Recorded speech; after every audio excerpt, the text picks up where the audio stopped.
Right, in this second part I'm going to show you a few more details on the risk graph and on the main form. So I've put on probably the same as on video number 1. As you can see, put IV equal IV are about identical. We are using, this is 1509 Central European time, so the markets are not opened, but as you can see here I'm already using a quotation for SPX. So this pricing and these Greeks are actually correct or near correct. This means that probably when the market opens shortly, it will switch back to SPX. So it is not technically SPX quoted, but I use proxies. In this particular case, I am using the CFD from IB called IB US 500. Anyway, let's go back to this. I am using here for the T plus 0 line the close of yesterday, or to actually calculate 1 SD and 2 SD variations. And if I was to use T plus 1, T plus N, because you can choose any T plus up to expiration, like T17, T0, T1, you would have the proper T plus N projections, 1 SD, 2 SD. But for T plus 0, I use yesterday's close. And this is based on the current volatility where the projections are.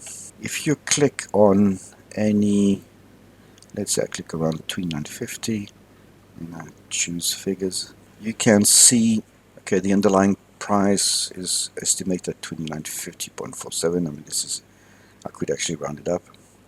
SPX is quoted 2985, delta is almost 4, gamma is flat, theta is about 20. So you get all the Greeks, even if they're not displayed here or there, you have a snapshot here available. You'll notice here that I have not activated the probability of touch yet. That's going to be coming soon. Anyway, so this is what you can get from this chart. I'm going to switch it off, and something that I've shown in one of the videos is that you can here select which Greek you want to have a look at. So if you want, for example, VOMA, you'll get VOMA, and VOMA will be displayed here. VOMA, for those who are not familiar with that, is the second degree derivative of IV, so it's basically the first degree derivative of Vega. So VOMA is to Vega what gamma is to delta. Right, so this is what you can get out of this. You can hide here and come back to it whenever you want to. This here you will see sometimes it's a random error that some volatility is missing for calculation, so I can't actually compute the vertical fit, which is then used for vol surface. This is going to be fixed soon. Nothing of importance right now. So if you go back to here, this can actually be hidden and shown again. You just press matrix or press M again. If you think this screen is a bit too cluttered, this can be hidden as well. Here you've got your count. So basically there are 38 items requested from IB, 100% data received. Here this is the feed round cycle. So it sometimes there's something with IB which is important to me when I travel, and I do travel quite a bit, is that when your round cycle is a bit too long, IB can actually disconnect you from the what they call the data farms. So here 685 milliseconds, it's a bit slow. But also, this being a round cycle, it depends also how much data you're requesting. Data queue is queued before processing. Everything is done on multi-threads, but I had to separate the data coming in from data being processed. So as you can see, it comes in bursts, and sometimes you may have a tick or two that is dropped. Not really important, but for testing purposes it is. Right, so I'm going to hide it here.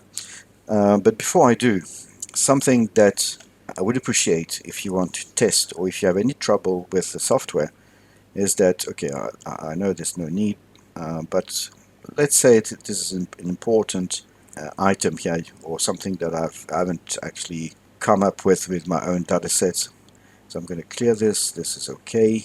Okay, so let's say you want to provide me with some information on what's going on, an error message, whatever. You just save the log. It will then say IB log messages.txt has been saved to your desktop. So I can clear this, I can hide this. And if okay, this I don't need to see all the time, but let's say here, you can see this text file with all the information, the error log, warnings, anything. That please send me by email. I will implement an upload feature or something so that it comes straight to my computer, but at this time please email it to me and I will have a better view what's going on at your end. This can be then deleted because this file will always be appended. If you save it and save again tomorrow or the day after, this file will just keep growing. So delete it when you're done with it. Right, so let's go back to this. I like it in the top left corner. So again, in terms of footprint on the screen, I actually like just using the buttons or as I mentioned the other day, the keyboard shortcuts. So here you have a minimal screen footprint here. And of course you can just minimize it whenever you want to. Right, so this is now back to the matrix. And what we can do, I'm going to show you in a separate video, but what you can do here is place an order.